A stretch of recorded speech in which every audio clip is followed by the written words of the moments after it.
Esta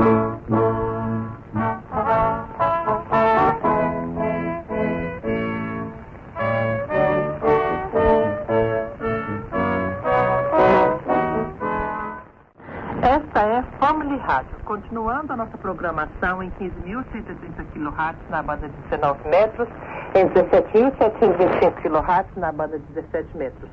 Começamos nossa programação em 7.525 kHz na banda de 41 metros. Esta é WYFR em Okeechobee, Flórida, dos Estados Unidos da América do Norte.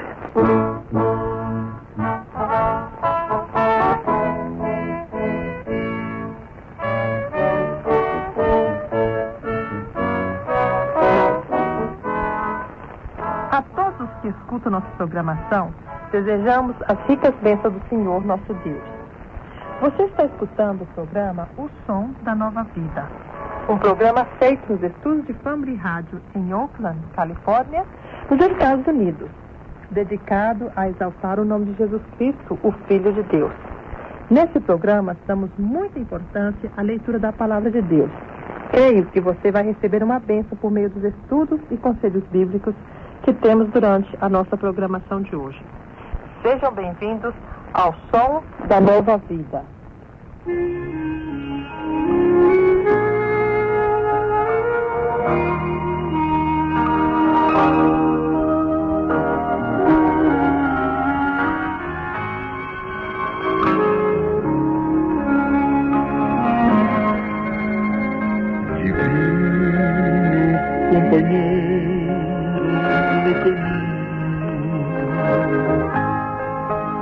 Tua presença eu sinto logo ao transitar, e já dissipaste toda sombra, já tem luz, a luz bendita do amor.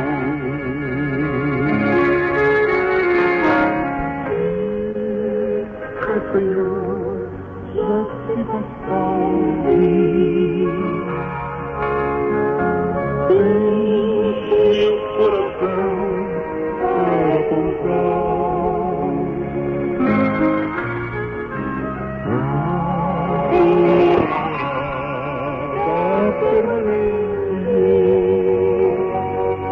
Fica, Senhor, meu Salvador. A sombra da noite se aproxima e nela o tentador me chegou.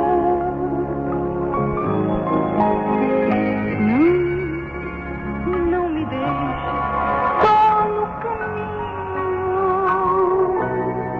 Ajuda-me a perseverar.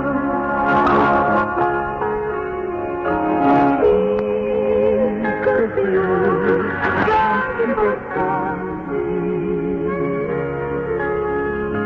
e meu coração para voltar.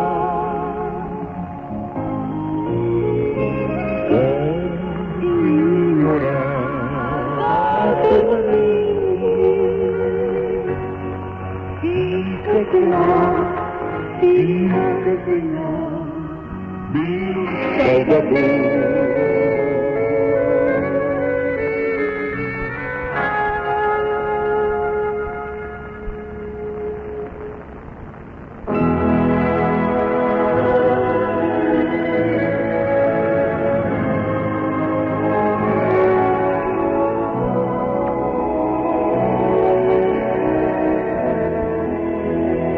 Temos a oportunidade de apresentar a Bíblia Fala. Esse é o momento no qual juntos podemos ler a Palavra de Deus.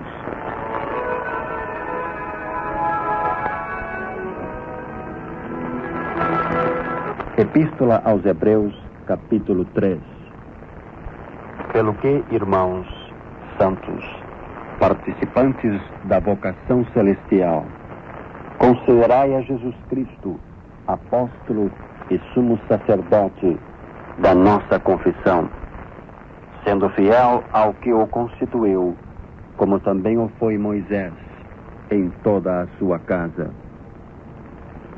Porque ele é tido por digno de tanto maior glória do que Moisés, quanto maior honra do que a casa tem aquele que a edificou. Porque toda a casa é edificada por alguém, mas o que edificou todas as coisas é Deus. E na verdade, Moisés foi fiel em toda a sua casa, como servo, para testemunho das coisas que se haviam de anunciar. Mas Cristo, como filho sobre a sua própria casa, a qual casa somos nós, se tão somente conservarmos firme a confiança e a glória da esperança até o fim. Portanto, como diz o Espírito Santo, se ouvirdes hoje a sua voz, não endureçais os vossos corações, como na provocação, no dia da tentação no deserto, onde vossos pais me tentaram, me provocaram e viram por 40 anos as minhas obras. Por isso me indignei contra esta geração e disse: estes sempre erram em seu coração e não conheceram os meus caminhos. Assim jurei na minha ira que não entrarão no meu repouso.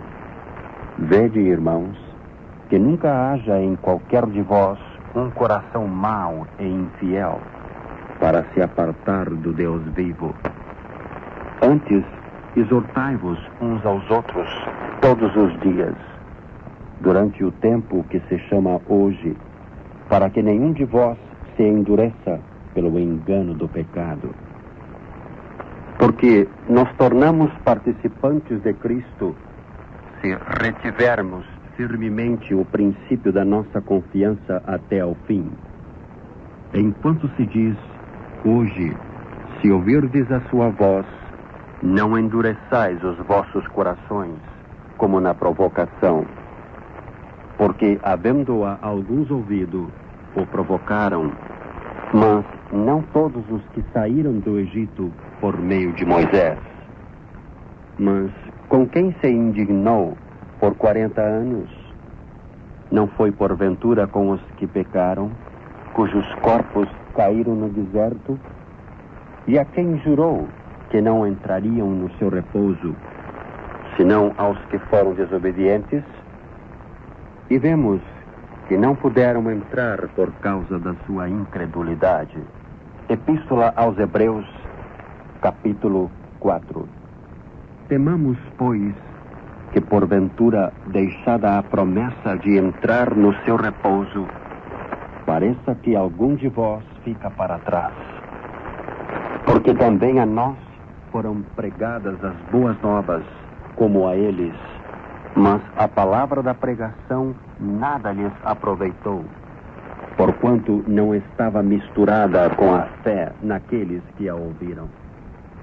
Porque nós, os que temos crido, entramos no repouso, tal como disse: assim jurei na minha ira que não entrarão no meu repouso, embora as suas obras estivessem acabadas desde a fundação do mundo. Porque em certo lugar disse assim do dia 7º: e repousou Deus de todas as suas obras no 7º dia. E a outra vez neste lugar: não entrarão no meu repouso. Visto, pois, que resta que alguns entrem nele, e que aqueles a quem primeiro foram pregadas as boas novas não entraram por causa da desobediência, determina outra vez um certo dia, hoje, dizendo por Davi, muito tempo depois, como está dito, hoje, se ouvirdes a sua voz, não endureçais os vossos corações. Porque se Josué lhes houvesse dado repouso, não falaria depois disso de outro dia. Portanto, resta ainda um repouso para o povo de Deus. porque aquele que entrou no seu repouso, ele próprio repousou de suas obras, como Deus das suas.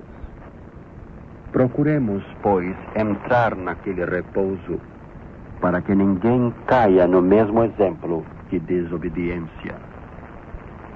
Porque a palavra de Deus é viva e eficaz, e mais penetrante do que espada alguma de 2 gumes, e penetra até a divisão da alma e do espírito, e das juntas e medulas, e é apta para discernir os pensamentos e intenções do coração. E não há criatura alguma encoberta diante dele. Antes, todas as coisas estão nuas e patentes aos olhos daquele com quem temos de tratar. Visto que temos um grande sumo sacerdote, Jesus, Filho de Deus, que penetrou nos céus, retenhamos firmemente a nossa confissão. Porque não temos um sumo sacerdote que não possa compadecer-se das nossas fraquezas, porém um que, como nós, em tudo foi tentado, mas sem pecado. Cheguemos, pois, com confiança ao trono da graça, para que possamos alcançar misericórdia e achar graça, a fim de sermos ajudados em tempo oportuno. Epístola aos Hebreus, capítulo 5. Porque todo o sumo sacerdote, tomado dentre os homens, é constituído a favor dos homens nas coisas concernentes a Deus, para que ofereça dons e sacrifícios pelos pecados, e possa compadecer-se eternamente dos ignorantes e errados, pois também ele mesmo está rodeado de fraqueza. E por esta causa deve ele, tanto pelo povo, como também por si mesmo, fazer oferta pelos pecados. E ninguém toma para si esta honra, senão o que é chamado por Deus, como Arão. Assim também Cristo se não glorificou a si mesmo, para se fazer sumo sacerdote, mas aquele que lhe disse: Tu és meu filho, hoje te gerei. Como também diz noutro lugar: Tu és sacerdote eternamente, segundo a ordem de Melquisedeque, o qual, nos dias da sua carne, oferecendo com grande clamor e lágrimas, orações e súplicas ao que o podia livrar da morte, foi ouvido quanto ao que temia. Ainda que era filho, aprendeu a obediência por aquilo que padeceu. E sendo ele consumado, veio a ser a causa de eterna salvação para todos os que lhe obedecem. Chamado por Deus sumo sacerdote, segundo a ordem de Melquisedeque, do qual muito temos que dizer, de difícil interpretação, porquanto vós fizestes negligentes para ouvir. Porque devendo já ser mestres pelo tempo, ainda necessitais de que se vos torne a ensinar quais sejam os primeiros rudimentos das palavras de Deus, e vos haveis feito tais que necessitais de leite, e não de sólido mantimento. Porque qualquer que ainda se alimenta de leite, não está experimentado na palavra da justiça, porque é menino. Mas o mantimento sólido é para os que perfeitos, os quais, em razão do costume, têm os sentidos exercitados para discernir tanto o bem como o mal. Epístola aos Hebreus, capítulo 6. Pelo que, deixando os rudimentos da doutrina de Cristo, prossigamos até a perfeição, não lançando de novo o fundamento do arrependimento de obras mortas e de fé em Deus, e da doutrina dos batismos, e da imposição das mãos, e da ressurreição dos mortos, e do juízo eterno. E isto faremos, se Deus o permitir, Porque é impossível que os que já uma vez foram iluminados e provaram o dom celestial e se fizeram participantes do Espírito Santo e provaram a boa palavra de Deus e as virtudes do século futuro e recaíram, sejam outra vez renovados para arrependimento, pois assim, quanto a eles, de novo crucificaram o Filho de Deus e o expõem ao vitupério. Porque a terra que embebe a chuva, que muitas vezes cai sobre ela e produz erva proveitosa para aqueles por quem é lavrada, recebe a bênção de Deus. Mas a que produz espinhos e abrolhos é reprovada e perto está da maldição, o seu fim é ser queimada. Mas de vós, ó amados, esperamos coisas melhores e coisas que acompanham a salvação, ainda que assim falamos. Porque Deus não é injusto para se esquecer da vossa obra e do trabalho da caridade que para com o seu nome mostrastes, enquanto servistes aos santos e ainda servis. Mas desejamos que cada um de vós mostre o mesmo cuidado até o fim, para a completa certeza da esperança, para que vos não façais negligentes, mas sejais imitadores dos que pela fé e paciência herdam as promessas.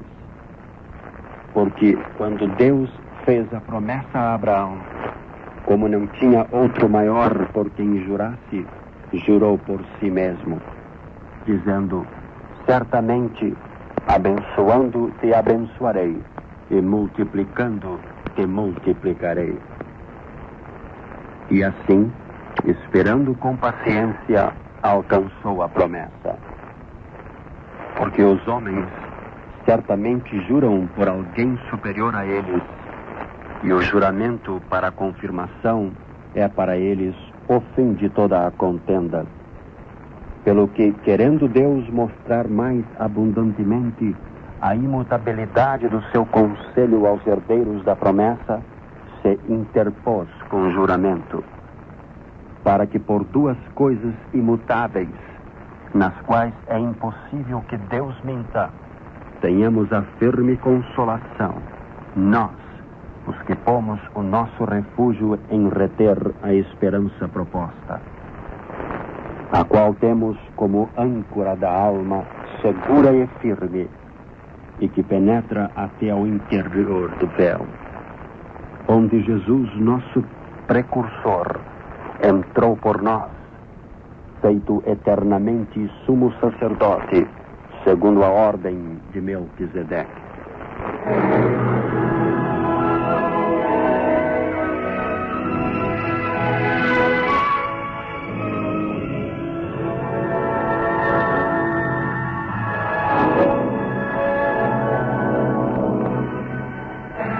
Querido amigo, acabamos de escutar uma porção das Sagradas Escrituras, a Bíblia. Lhe convidamos a estar conosco todos os dias aqui neste programa.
Respostas é um programa com base nas perguntas dos nossos ouvintes de diferentes línguas, feitas ao nosso presidente Harold Campbell.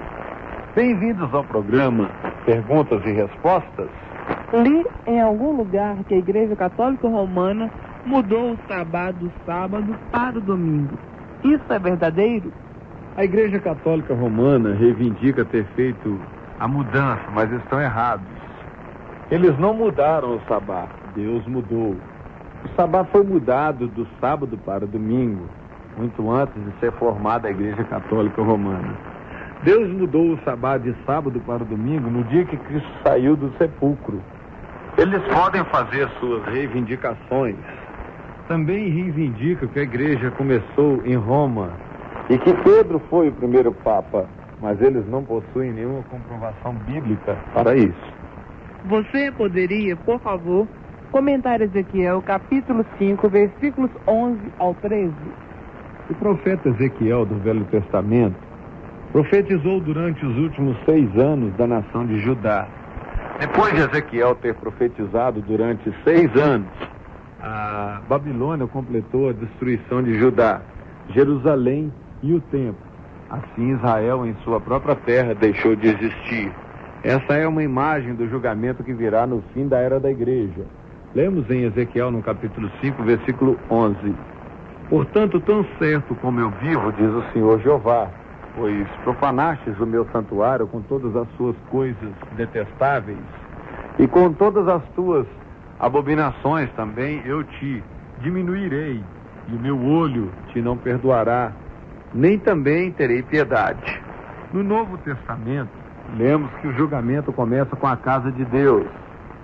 1 Pedro, capítulo 4, verso 17, que é o santuário. Quando a casa de Deus é maculada por falsos evangelhos ou porque eles tentam escrever as leis da Bíblia, a ira de Deus então estará sobre aquela igreja e congregação, que deixará de ser um santuário do verdadeiro evangelho. Em Ezequiel, no capítulo 5, verso 12 e 13, Deus fala: uma terça parte de ti morrerá de peste e se consumirá a fome no meio de ti, e outra parte cairá a espada em redor de ti, e a outra terça parte espalharei a todos os ventos, e a minha espada desembainharei atrás deles. Assim se cumprirá a minha ira, e satisfarei neles o meu furor, e me consolarei, e saberei que eu sou o Senhor, que tenho falado do meu zelo, quando cumprir neles o meu furor. Em outras palavras, o santuário que deve existir para os verdadeiros crentes, que certamente não poderão estar sob a ira de Deus, se tornou completamente apóstata. Carrega o nome de Deus, contudo confia em outra coisa mais, razão pela qual está sob a ira de Deus. Paralelo a isso, a linguagem de Apocalipse, capítulo 8 e 9, onde Deus fala a respeito da tribulação final. Deus fala em Apocalipse 8, versículos 7 a 9. E o primeiro anjo tocou a sua trombeta, e houve saraiva e fogo, misturado com sangue, e foram lançados na terra, e foi queimado na sua terça parte. Queimou-se a terça parte das árvores, e toda a erva verde foi queimada. E o segundo anjo tocou a trombeta, e foi lançado no mar, uma coisa como um grande monte ardendo em fogo, e tornou-se em sangue a terça parte do mar. E morreu a terça parte das criaturas que tinham vida no mar, e perdeu-se a terça parte dos naus. A terça parte significa que as 2 testemunhas foram mortas. A igreja se tornou apóstata. Atualmente a igreja se tornou apóstata. Em João, capítulo 21, versículo 25, Deus fala sobre as coisas feitas por Jesus na eternidade passada? Em João, no capítulo 21, versículo 25, lemos: há, porém, ainda muitas outras coisas que Jesus fez, e se cada uma das quais fossem escritas, cuido que nem ainda o mundo poderia conter os livros que se escrevessem.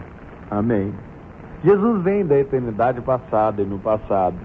Deus fez um número tremendo de coisas sobre as quais nada sabemos a respeito. Pelo menos este versículo sugere que vamos aprender muito quando estivermos com Cristo no céu. Vai ser um tempo de muito alvoroço. Certamente esse versículo tem uma aplicação imediata. Jesus, por 3 anos e meio, ministrou ensinando e fazendo milagres que eram imagens do Evangelho. E assim, em poucas horas apenas, podemos ler tudo que a Bíblia relata em suas ações e palavras. Obviamente, Jesus fez uma quantia imensa de coisas que não escreveu na Bíblia. Quando lembramos o fato de que Jesus é eterno, vindo da eternidade passada, este versículo então mostra que ele é, e tudo o que ele fez. Deus está muitíssimo